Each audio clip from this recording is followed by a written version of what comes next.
Hello there. I came from a poor family, and when it came to high school graduation, I didn't even graduate, but I was allowed to go through the ceremonies. I had to rent a suit to go to the ceremonies, and I had to give the suit back afterwards. I never had a jacket, I never had a tie, and I never had a suit until I was into my 20s. And then finally I got a job selling from door to door, and I had a wash and wear rayon shirt, I had a clip-on brown tie, I had no jacket, I had a pair of cotton pants, and I had shoes that didn't fit very well, so when I walked they went flop, flop. So one of the questions that people ask is, what is the right clothes to wear for an interview?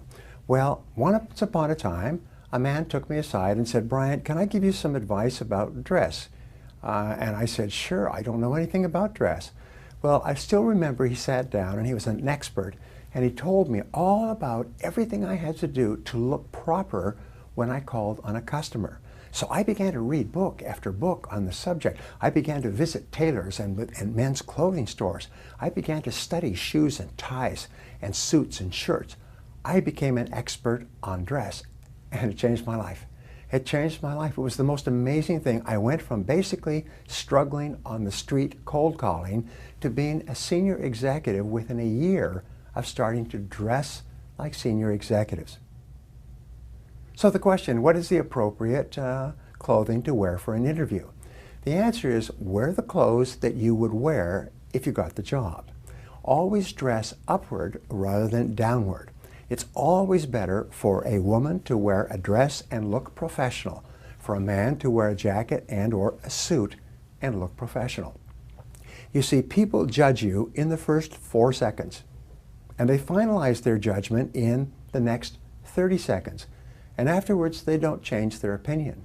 And 95% of their first impression is the way you look. You see, human beings have what is called selective bias. In other words, once they've decided to think a particular way about you, they don't change their mind. So if they look at you and you look really good, then they think this person is smarter, more creative, more intelligent, better educated, more attractive, more desirable. Everything is made in an instant flash photograph of looking at a person who is appropriately turned out. On the other hand, if you're dressed casually or inappropriately, their first impression, even if they are dressed inappropriately, their first impression is that you're not credible, you're not particularly smart, you're not particularly competent, you can't be trusted, and it would be too dangerous to hire you. So the rule is this: in selling, you say, make it easy for the customer to buy. In dressing for an interview, make it easy for the person to hire you. Remember this final point. When somebody hires someone else, they want to be able to introduce this person to other people, their peers, and even their superiors.